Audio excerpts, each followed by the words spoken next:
할렐루야, 반갑습니다. 12월 1일 목요일 우리 새벽 묵상, 오늘도 말씀 가운데 하루를 시작하시는 그래서 하나님의 뜻을 알아서 그대로 실천하는 귀한 날 될 수 있기를 소망합니다. 우리 찬송가 88장 우리 같이 찬송하시겠어요? 내 진정 사모하는 1절 2절 우리 먼저 하시겠습니다. 내 진정 사모하는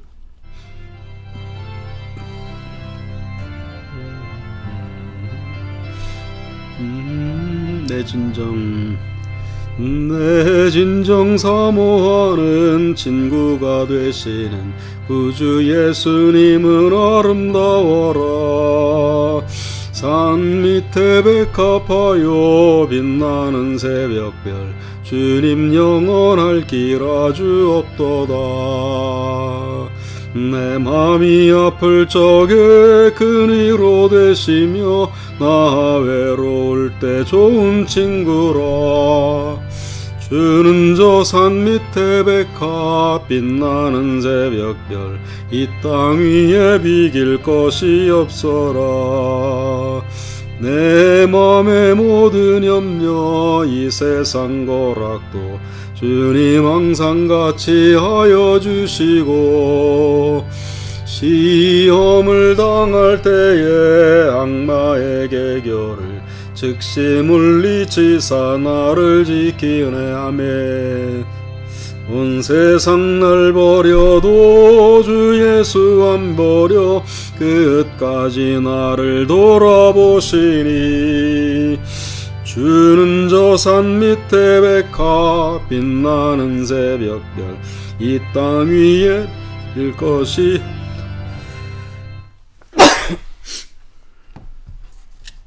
기도하겠습니다.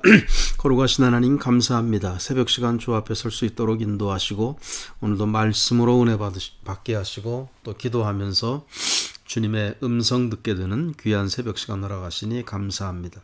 은혜로운 말씀으로 하루를 살게 하시고 또 주님 주시는 그 놀라운 힘과 능력과 위로와 깨달음 가운데 오늘도 승리하는 거룩한 날 되게 하여 주시옵소서. 2022년 12월 마지막 달 첫날을 맞이하고 있습니다. 한 해를 어떻게 보냈는지 우리 돌아보게 하시고 또 2023년 새해를 또 아름답게 또 보람있게 설계할 수 있는 귀한 한 달이 될 수 있도록 기름 부어 주시옵소서. 오늘도 함께 하시고 말씀 가운데 큰 은혜 받기 원하오며 예수 그리스도의 이름으로 기도하옵나이다. 아멘.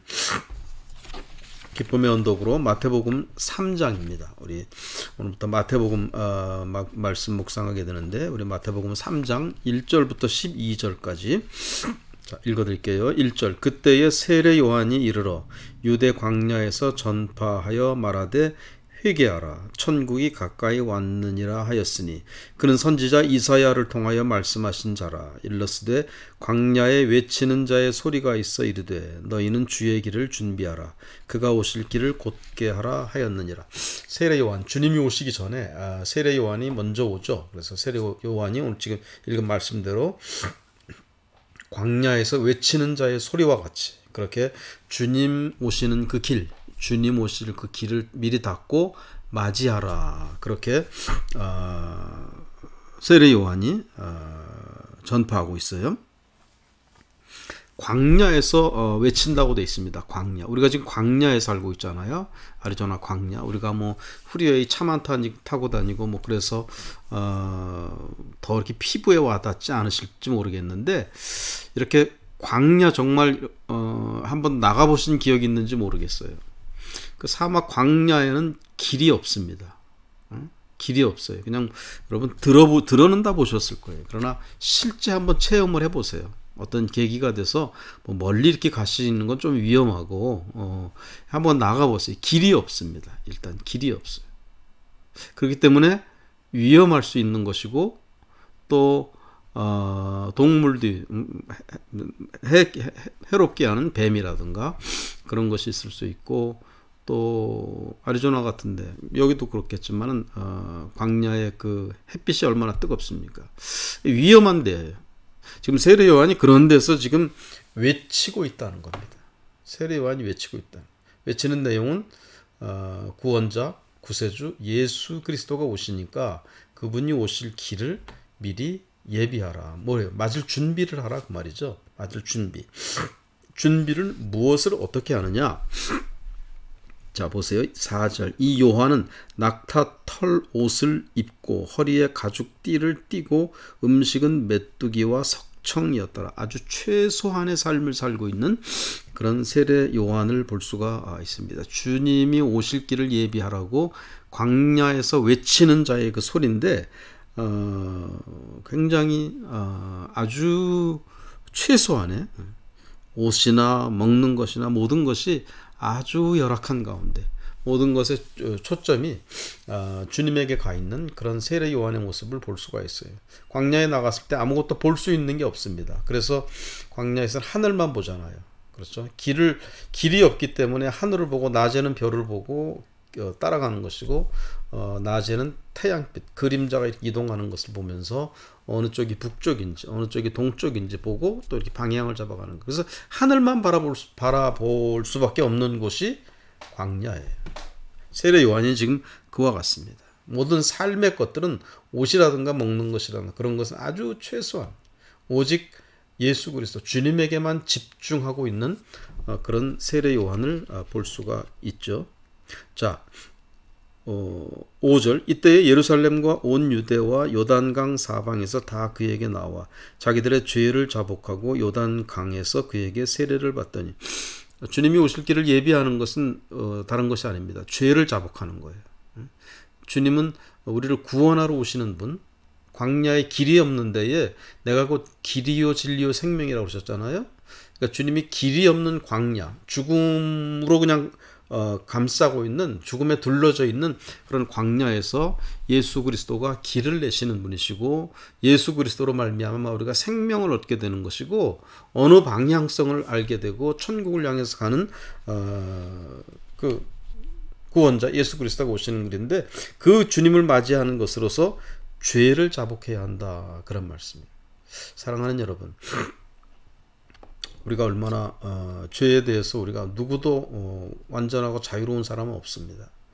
우리가 주님 앞에 어떤 일회성으로 죄와 어떤 회개하는 큰 체험이 있는 것은 두말할 것 없이 중요한 일이지만은요. 우리가 날마다의 삶 속에서 어거스틴은 그렇게 말을 하고 있어요. 지금 제가 LA에 있는 동료 목사님들하고 같이 줌으로 어거스틴 책 읽으면서 서로 일주일에 한 번씩 줌으로 이제 쉐어하고 공부하고 있는데 어거스틴은 죄를 그렇게 봅니다. 습관. 인간의 습관 속에 죄가 들어있는 거예요. 죄를 복잡하게 신학적으로 논리적으로 철학적으로 심리학적으로 어렵게 설명하지 않고 어거스틴 같은 경우에는 습관. 죄의 습관의 어떤 폭력성. 아무리 훈련을 많이 받고 성경 지식이 아무리 뛰어나고 하다 할지라도 교묘하게 그것을 무너뜨리는 그런 습관의 힘, 습관의 그 파워. 죄는 습관 속에서 나타난다는 거예요. 그러니까 여기서 죄를 자복한다. 주님 오실 길을 맞이하는 그 준비로서 세례 요한에게 사람들이 나와서 죄를 자복한다는 거예요. 그러니까 자기들 삶의 습관 속에 들어있는 그 죄의 모습들. 저 사람이 누군가, 저 사람이 어떤 사람인가를 알 수 있는 길은요. 그 사람의 행동이나 말이나 생각이나 삶 속에 나타나는 습관을 보면 저분이 저런 분이구나. 금방 알 수가 있어요. 습관이 그 사람이다 라는 것입니다. 습관이 그 사람의 인격이다라는 거예요. 그러니까 습관 속에 배어있는 그런 물론 좋은 습관이 있죠. 그러나 나쁜 습관이 훨씬 많습니다. 그런 죄로 인해서 반복될 수밖에 없는 그런 습관성, 그것에 대해서 죄를 자복했다 그런 말씀이 나옵니다. 7절. 요한이 많은 바리새인들과 사두개인들이 세례 베푸는 대로 오는 것을 보고 이르되 독사의 자식들아 누가 너희를 가리켜 임박한 진노를 피하라더니. 그러니까 진노를 아무리 피하려고 해봐야 피할 수 없는 부류의 사람들이 있다는 거예요. 그죠? 아무리 피하려고 지금 그러니까 세례 요한한테 와서 그래서 바리새인들하고 사두개인들도 와서 막 세례 받으려고 막 하는데 세례 요한이 너희는 안 된다 그거예요. 굉장히 무섭고 두려운 일이죠. 여러분 우리 가운데 이런 바리새인적인 사두개인적인 그런 것이 우리들에게 있을 때, 바리새인과 사두개인들의 대표적인 건 뭡니까? 굉장히 가식적인 거예요. 겉과 속이 다른 거예요. 물론 사두개인들은 그 종교, 그 유대교, 구약, 그 종교의 그런 어떤 정치적인 그 관직으로 많이 나간 사람들 사두개인들이고, 바리새인들은 종교, 그 유대교가 재정일치가 된 사회였잖아요. 그러니까 종교인으로서, 그죠? 성전 제사 드리는 것이라든가, 뭐 성경 풀이하는 거라든가, 그런데 풀타임으로 하는 사람들이 바리새인들이거든요. 그런데 그 속에서 저들이 겉과 속이 다른 것, 이중적인 모습, 그것을 보고 세례요한이 너희는 안 된다. 아주 그냥 너희는 안 된다. 그렇게 아주 단호하게 말하는 것을 볼 수가 있어요. 물론 그리스도 예수, 우리 주님 안에서 주님의 능력으로는 그들도 회개할 수 있고 그들도 죄사함 받을 수 있고 다 있는 거예요. 자, 그 다음 보시겠습니다. 8절. 그러므로 회개에 합당한 열매를 맺고 속으로 아브라함이 우리 조상이라고 생각하지 말라. 내가 너희에게 이르노니 하나님이 능히 이 돌들로도 아브라함의 자손이 되게 하시리라. 바리새인과 사두개인들에 대해서 말하기를 하나님이 돌들로도 하나님이 당신의 자손을 되게 할 수 있다 그래요. 바리새인 사두개인 너희들 속으로 너희들 아브라함의 자손이라고 생각해서 너희들 스스로 괜찮다고 생각하지만 그렇지 않다는 거야. 하나님은 돌들로도 자손을 만들 수 있다. 그러니까 무슨 말이에요? 바리새인 사두개인 너희들 이 돌들만도 못하다. 그런 얘기입니다. 그런 얘기. 문제는 거기 8절에 나오는 말씀, 회개에 합당한 열매를 맺으라 그랬어요. 그러니까 바리새인과 서기관들의 사두개인들의 치명적인 약점이 열매가 없다는 것이었어요. 아무리 회개를 하고 아무리 레위기 말씀을 읽으면서 뭐 회개 속죄의 제사를 드리고 아무리 그렇게 해도 열매가 없다는 거예요. 회개에 합당한 열매. 오늘 바리새인들에게만 해당되는 것이 아니고 오늘 여러분 이 말씀을 읽고 있는 저 자신, 이 말씀에 대해서 여러분들과 나누고 있는 저 자신부터도 해당되는 말이에요. 회개에 합당한 열매가 있어야 한다라는 사실. 회개라는 것은 턴어라운드, 메타노이아, 180도 더 삶의 방향이 바꿔진 거잖아요. 삶의 방향이 바꿔졌으면 당연히 바뀌어진 방향으로 가면서 드러나게 되는 거예요. 삶이 바뀌는 거예요. 열매로 나타나는 거예요. 그러나 입으로만 회개했다고 하고 입으로만 내가 믿는다고 하고 전혀 열매가 없다. 그럼 바리새인, 사두개인이나 뭐 같은 거죠. 오늘 우리가 회개했을 때 이례적인 사건으로서 내가 언제 찬양하면서 눈물을 흘렸어, 뭐 기도하면서 뭐 큰 은혜 체험했어.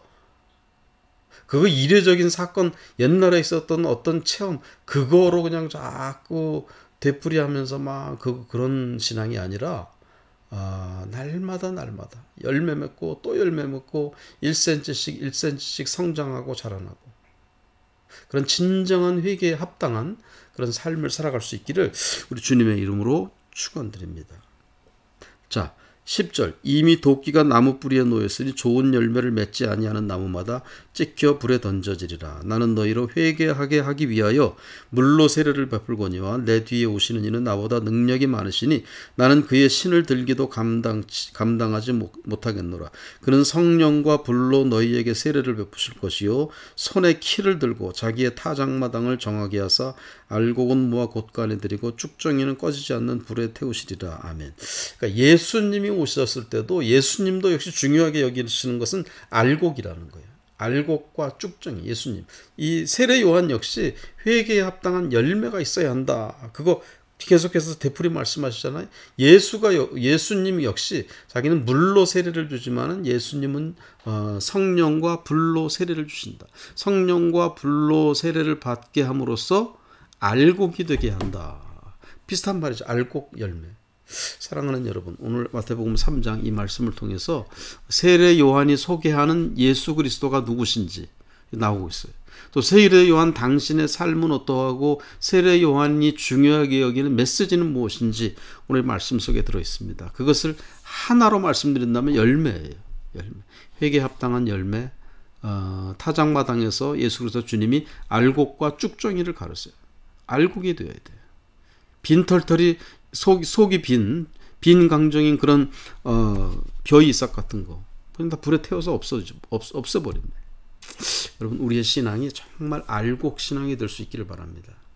알곡 신앙이어야 그것이 땅에 뿌려질 때 거기서 다시 또 새 생명이 나오는 거예요. 여러분, 우리가 전도하기가 힘들고 우리로 인하여서, 나로 인하여서 우리 자녀들이나 주변에 있는 사람들이 변화되는 사람들이 왜 없을까?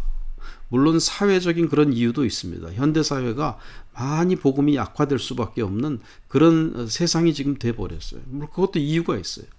그러나 그거라고 무조건 다 치부해 버릴 수는 없습니다. 우리가 2023년 우리가 영혼 구원에 더 열심을 내야 할 것인데, 올해 우리가 힘썼지만은 잘 안 됐어요. 우리 아리조나 한인연합감리교 교회 부흥이 많이 약한 가운데 있지 않습니까?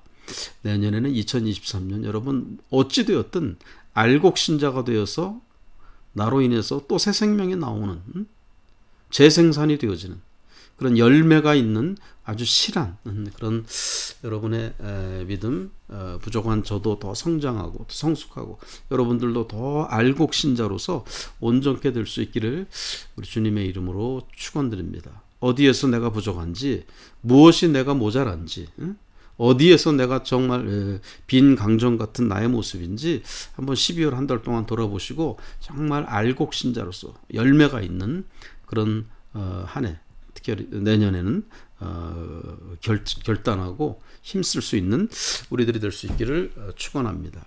기도하겠습니다.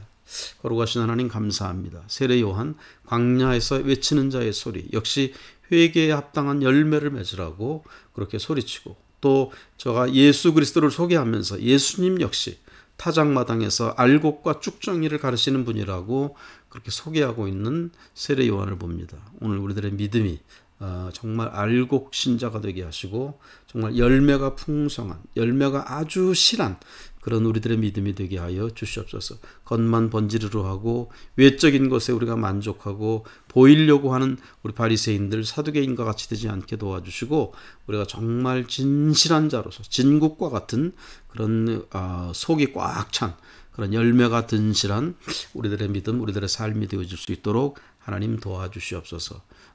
예수 그리스도의 이름으로 기도하옵나이다. 아멘. 내 진정 사모하는 우리 3절 우리가 찬송하시고 주기도문으로 예배 마치겠습니다. 내 마음을 다하여서 주님을 따르면, 내 마음을 다하여서 주님을 따르면 길이 길이 나를 사랑하리니, 물불이 두렵지 않고 점검도 겁없네. 주는 높은 산성 내 방패시라. 아멘. 내 영혼 먹이시는 그네 누리고 나 친히 주를 뵙기 원하네. 주는 저 산 밑에 백화 빛나는 새벽별, 이 땅 위에 비길 것이 없도다. 아멘. 주기도문 우리 하시겠습니다. 하늘에 계신 우리 아버지여, 이름이 거룩히 여김을 받으시오며 나라가 임하옵시며 뜻이 하늘에서 이루어진 것 같이 땅에서도 이루어지이다. 오늘날 우리에게 일용할 양식을 주시옵고, 우리가 우리에게 죄 지은 자를 사하여 준 것 같이 우리 죄를 사하여 주시옵고, 우리를 시험에 들게 하지 마시옵고 다만 악에서 구하옵소서. 대개 나라와 권세와 영광이 아버지께 영원히 싸움나이다. 아멘. 아멘. 감사합니다. 오늘도 복된 하루 되시기 바라고, 내일 새벽에 또 뵙겠습니다. 우리 샬롬.